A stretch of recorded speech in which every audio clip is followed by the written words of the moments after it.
CEO of CoReliability. My research here at the college is focused in the area of reliability, which means that my goal is to be able to accurately predict when an electronics component will fail given a certain set of stress conditions. And what prompted me to start CoReliability was some of the research I was doing in the area of solder bumps. And a reasonably simple process step occurred to me which could greatly enhance the reliability of solder bumps, and we believe that this is of considerable interest to the semiconductor industry. So the role of solder bumps in the semiconductor industry is to deliver to the computer chip the power necessary for its operation. So computer chips can perform a wide variety of valuable functions, but they still run on electricity. And the solder bump is how the electricity gets to the computer chip. And with the enormous number of computer chips in modern technology, it follows that there's an enormous number of solder bumps. And in practice, when a system fails due to a hardware failure, it's often due to the failure of a solder bump. And this problem is only getting worse with the push for lead-free solders. So this brings me to the question of what is the value of improving the reliability of a solder bump. You may be familiar with the red ring of death associated with Microsoft's Xbox 360. The red ring of death means that your system is not functioning properly and you're not going to be able to play video games this weekend.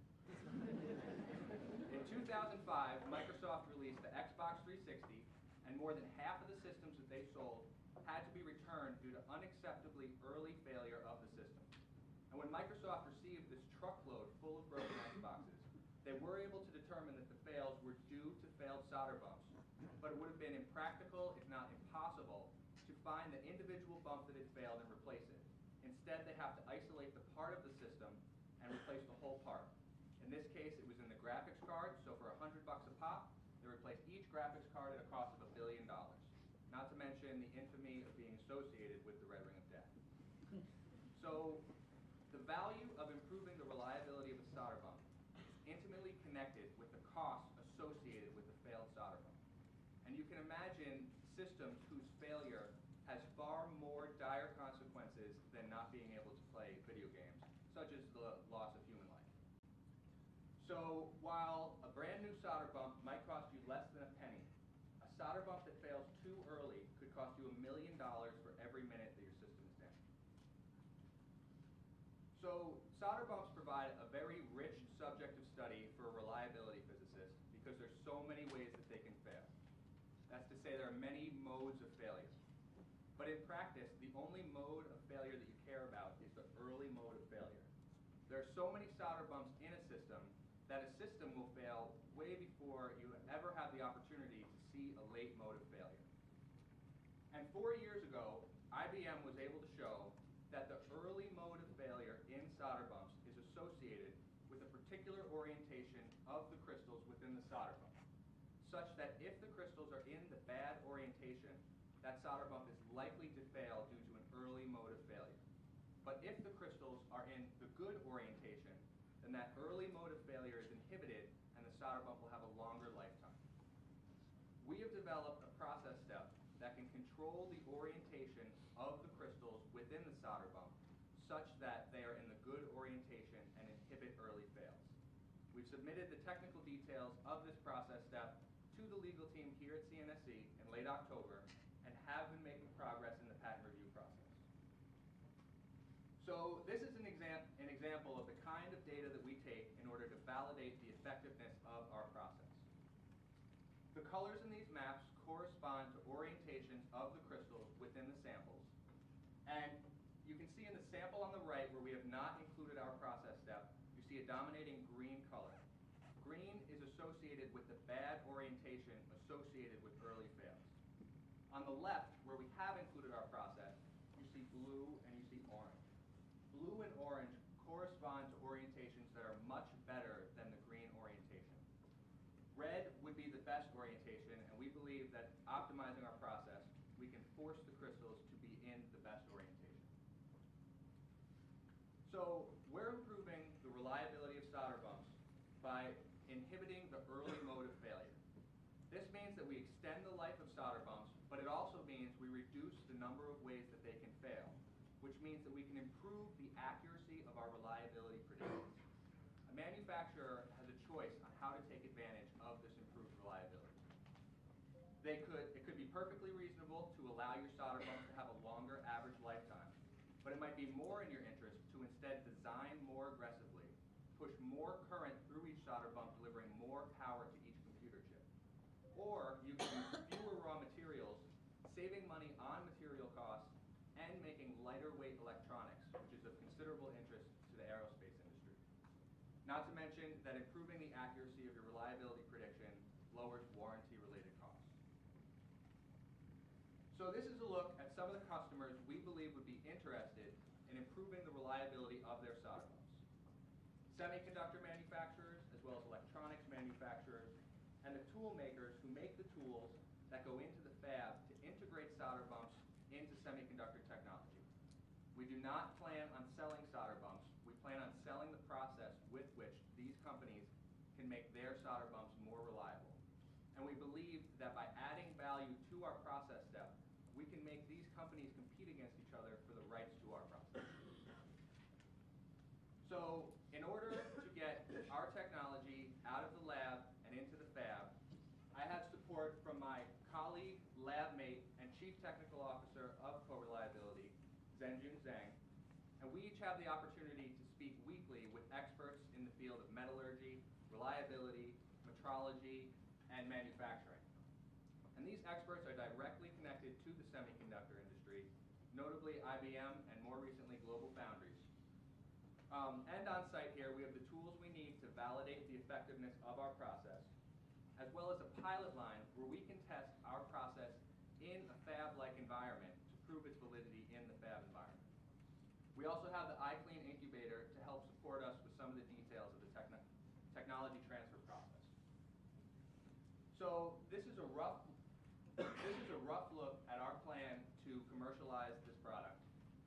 We want to optimize this process, and we want to optimize it for several key chemistries of interest to the solder bump community. We want to demonstrate the improved reliability through accelerated testing. And then we also believe that we could extend this process to other material systems that share certain characteristics with the solder bump system. We're continuously working on our commercialization roadmap. We want to solidify some milestones, in particular how much value we want to add before we sell this process. We're actively engaging customers. We've shown some of our results to IBM, Global Foundries, AMD, PMC Sierra, and they've all expressed a lot of interest, but they want to see the process validated for more chemistries and more geometries. We're identifying grant opportunities, in particular to commercialize this idea, and we're interested in engaging partners and investors to more effectively and quickly get this process out of our lab and into the fab. And ultimately, we plan to license and sell this IP and integrate it into manufacturing. So once again, we're CoReliability. We've developed a process step that can improve the reliability of solder bumps. This concludes my presentation, and I'm happy to take questions.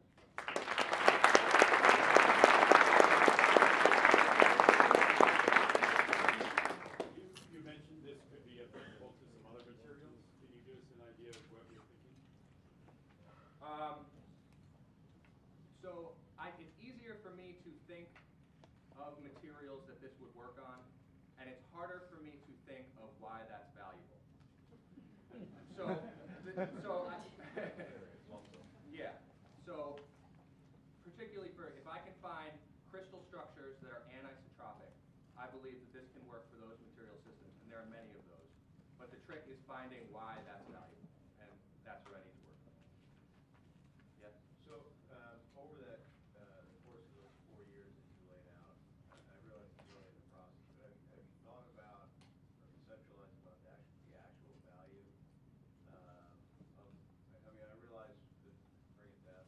To some extent, we don't play video games, but when you talk about life and death situations as well, are there, and everything in between, are there palpable valuations that you can put on this technology? So I struggle to put a number on this. You saw for the video game scenario, it cost them $1 billion. I believe that's relatively small fish.